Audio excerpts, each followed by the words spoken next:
Joseph, bonjour. Bonjour. Merci de prendre le temps de nous rencontrer aujourd'hui. C'est vraiment un plaisir. Vous êtes le dirigeant d'un organisme qui existe depuis presque aussi longtemps, plus longtemps que Maison Plein Cœur même. Oui, tout à fait. Voilà. Je suis directeur de GAPVI.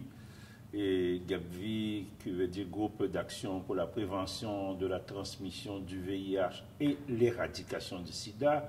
Il faut avoir la vision à long terme pour avoir mis, dès 1996, le nom éradication dans notre sigle.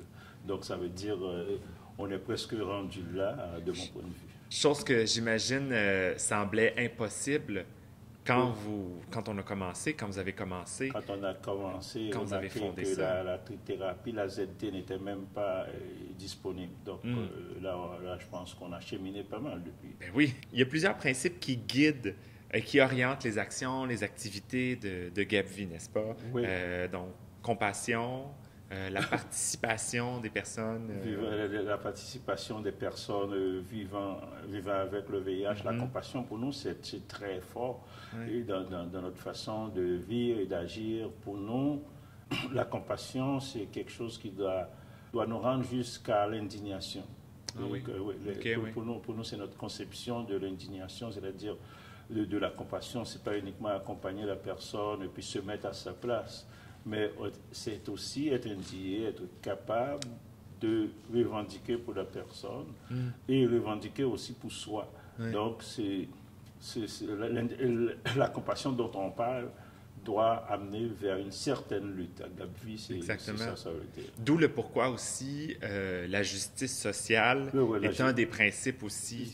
La justice sociale et tous les principes et les valeurs, c'est toutes les valeurs que l'on connaît déjà, nous Québécois. C'est-à-dire quand on dit les valeurs que nous connaissons déjà, c'est toutes les valeurs qui sont dans la Charte des droits et libertés de la personne du Québec. Donc je pense que c'est pour cette raison-là que... Et aussi toutes les valeurs de l'action communautaire autonome. Donc c'est ça qui fait qui sert de guide pour l'organisme. Tout à fait. Pour notre action. Et dites-moi, comment est-ce que Maison Plein Cœur et GAPVI collaborent ensemble? Quels sont les niveaux? À quel niveau exactement il y a une certaine collaboration, un partenariat entre les deux organisations? Mais il y a un partenariat aussi vieux que l'existence de nos deux organismes. Ah oui? Et oui, pour la simple et bonne raison, l'UMARI était très proche de la communauté haïtienne tout au début de la pandémie, de l'autre pandémie en question. La pandémie du VIH, on oublie vite que le VIH... C'était une pandémie. C'était une pandémie oui, exactement, aussi. Exactement. Et donc, toute la question, parce que vous savez, quand on a fait le choix du VIH-Sida quelque part par militantisme, à l'époque où la communauté haïtienne était stigmatisée comme communauté vectrice, vectrice du VIH. C'est en ce temps-là qu'on s'est lié avec les organismes gays de Montréal aussi pour travailler ensemble. Vous savez, c'était pas sans... La cause qui nous unissait à l'époque, c'est le fait qu'on nous qualifiait des 4 H. Les 4 H, ça veut dire les hémophiles, les hétérosexuels, les homosexuels et les haïtiens. Donc, c'est depuis là qu'on s'est plus ou moins liés de devenir des combattants de lutte. C'est pas juste liaison comme ça. Et puis, avec le temps, et quand GAPVI s'est constitué comme organisme, c'est sûr qu'on travaillait beaucoup proche des communautés, de la communauté gay. Là. On travaillait pas mal proche. Et puis moi, quand je suis arrivé, j'ai déjà trouvé un certain lien qui est déjà tissé à l'intérieur de la COCSIDA avec Maison Plein Cœur et puis avec l'UMARI aussi, et puis on était devenus de grands amis, l'UMARI et moi. Puis dites-moi, si on parle un petit peu de l'historique de GAPVI, comment GapVie est né? Est-ce que GapVie a toujours été GapVie ou il y avait autre chose avant? GapVie a toujours été GapVie dans une certaine mesure, sauf fois, très souvent, on a changé d'appellation pour des raisons historiques. Appellation pour des raisons historiques. Et vous savez que je dis qu'on est né dans la mouvance où la Croix-Rouge nous interdisait de donner du sang comme communauté. Ouais. Donc, premièrement, c'est la raison. Et à un certain moment, on disait, et on a décidé de mettre sur pied le groupe avec un nom. Donc, on a choisi de l'appeler Groupe haïtien pour la prévention du VIH. Et à un certain moment, la communauté haïtienne disait que vous avez décidé de changer le nom, vous avez dénoncé la Croix-Rouge et Santé Canada. Maintenant, vous associez le nom de la communauté au VIH-Sida. Il faut enlever haïtien dans le nom. Bon, on l'a fait.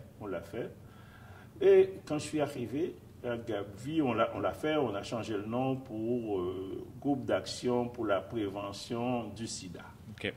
Ce qui donne GapSida. Quand je suis arrivé, quand je suis devenu directeur GapSida, dès la première année, la question a été posée.